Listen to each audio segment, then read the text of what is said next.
To my young kings, welcome back, Samson BKM. Today I'll be talking to you about motivational theory and the importance of it and how it's the key to understanding people. Yeah, this will help you understand people tremendously.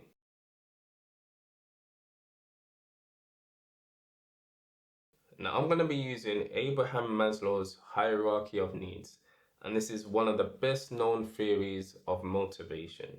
Now, Maslow's theory states that our actions are dictated and determined by certain physiological and psychological needs, and these needs progress from basic to complex.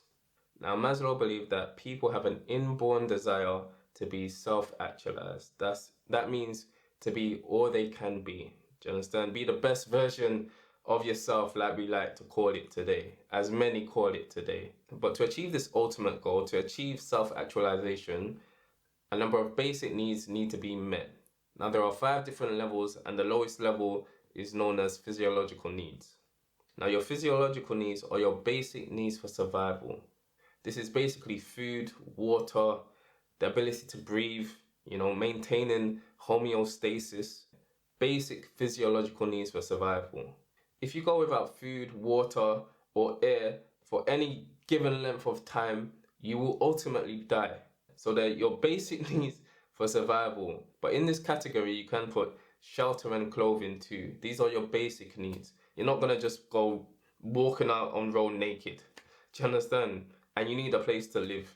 Yeah, you need shelter. You need somewhere to lay your head. So shelter and clothing will form part of the base of that pyramid. At the second level, the need for security and safety becomes primary needs. People want control and order within their lives.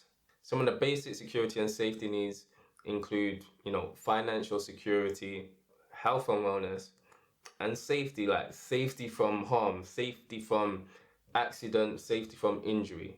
So finding a job, having health insurance and healthcare, putting money in a savings account, moving out the hood, or moving to a better neighborhood. All these activities and choices are motivated by safety and security needs. And the physiological needs and the safety and security needs make up your basic needs, right? Those are the 2 levels of the pyramid, bottom levels of the pyramid. And this is why it's important, it's critical as a man, yeah? If you think about getting to a relationship with a woman or having children, that you're able to fulfill those basic needs, those primary needs. You need to be financially secure, especially you need to have your own house. You should have your own house. I've spoken about this in the King Development Blueprint. You want to be financially secure and able to provide. You want to be able to provide shelter, food, clothing, the basic things. And many women, they never had their father around to provide those things for them. They've had to watch their mother fulfill this masculine role, providing food, water, shelter, clothing and safety and security. So there's an inherent lack of trust in men to fulfill those basic needs for survival, which leads to a lot of the problems you see today, which is why women often want to go out and do things for themselves or feel the need that they have to, because they never saw it in their childhood. They never saw these things provided for them by their father, who's the most important person in their life at the time, the most important male figure in their life at the time when they were a child. So there's a lack of trust there. And with the knowledge that you can leave at any time and leave them in a ditch. But anyway, at the third level, you got social needs. Okay, so these are needs of love, belonging, relationship, acceptance. These are psychological needs, let's say. And at this level, the need for emotional relationships drive human behavior. And like I said, as you go up, things are starting to get a bit more complex. So you got friendships, you got romantic attachments, you got family relationships, you've got social groups. They say we're social creatures, yeah. In order to avoid loneliness, anxiety, depression, people need these social bonds, these social connections. Now, there's some people who can do without friends. There's some people who are lone wolves. I classify myself as one. I don't really need to be around people for extended periods of time. I can't deal with people for extended periods of time. People drain me. Yes, I still have, let's say, a desire or, a longing for friendships or people that understand me, but it's not critical to me like that. The majority of the world are extroverts. Now, at the fourth level, you've got esteem needs. Once the needs at the lower three levels have been met, so your physiological needs, your safety and security needs, and your belonging needs, let's say, your esteem needs will be the next motivating factor, all right? And that's appreciation and respect from others. That's what drives people. That's what motivates people.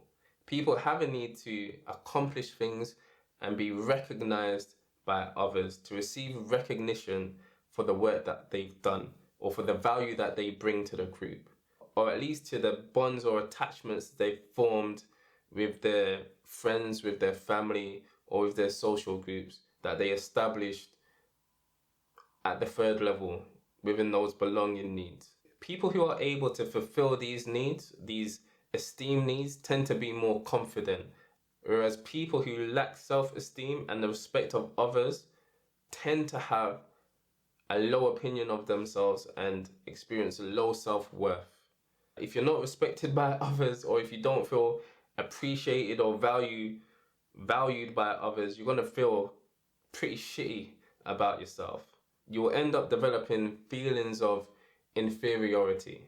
And together, the esteem and social levels make up the psychological needs, right? That's the psychological level of the pyramid. So you've got your physiological level, you've got your basic needs, and then you've got your psychological level, yeah, which is social needs and esteem needs. Now, at the top of the pyramid, you have self-actualization, the desire to be the best version of yourself. People who reach this level of the pyramid tend to be, or should be, very self-aware and seek personal growth. They also tend to be less concerned with the opinions of others and more concerned about fulfilling their personal potential. And it's quite interesting that they're less concerned about others, considering that, at level 3, social needs, they're very much concerned. And at, esteem needs, they're very much concerned about value recognition. Yeah, but at the top level, self-actualization, they're less concerned about what others think. And maybe that's because they found their pack, their group. They found their key players. They found their key stakeholders, let's say. And everyone else can get pushed to the side. They don't really care about what other people think. But now this pyramid, this hierarchy of needs, these motivational needs, these things that drive people to do what they do. Yeah. When you take God out of the equation, right? When you've reached the top of the pyramid, and let's say everything gets taken out from under you, you will end up feeling suicidal. Yeah. I've been through it. Yeah. I've been at the top of the pyramid. Everything that I built myself on was taken away. And I ended up feeling suicidal. This was back in 2021. It went on for about a year. Relationships lost. Financial security lost. Didn't give a shit about food or what I was eating. Gone. Now I've done a video on hitting rock bottom, which will explain this pyramid and how it's flipped upside down when God comes into the picture. It's backwards. It's totally flipped upside down. If you haven't watched it, check it out. I hope it does add value to you. I've covered Maslow's hierarchy of needs in that video also, and I've referenced scriptures in there too. And everything is so much more easier. Yeah, life is so much more easier. I promise you, I guarantee you, life is so much more easier when God is your base, when God is your foundation. But yes, as I said, it's very important to understand what motivates people, what drives people, to understand where people are at and what's their primary objective, let's say. So let's say you're 16, yeah, you're in a relationship with a woman. What's she being driven by?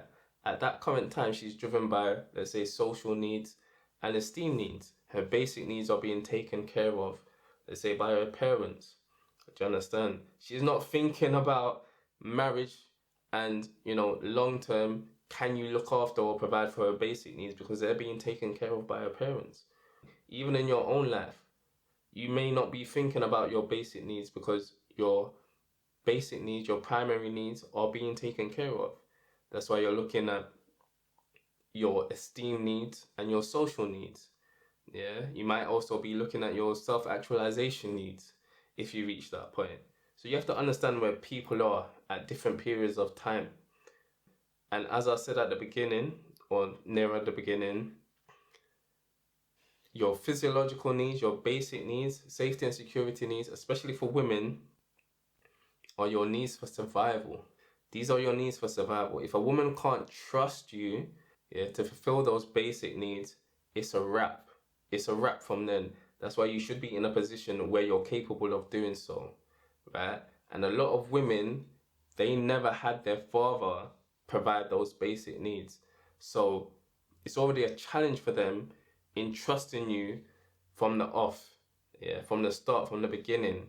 Do you understand? And where there's no trust, there's no love, there's no relationship. Yeah, because it involves fear. There's no fear in love. But yes, Maslow's hierarchy of needs, motivational theory. I hope you found this video valuable, and hopefully you can apply what you've learned into your life and become more self-aware, and also know where other people are at in their lives as well.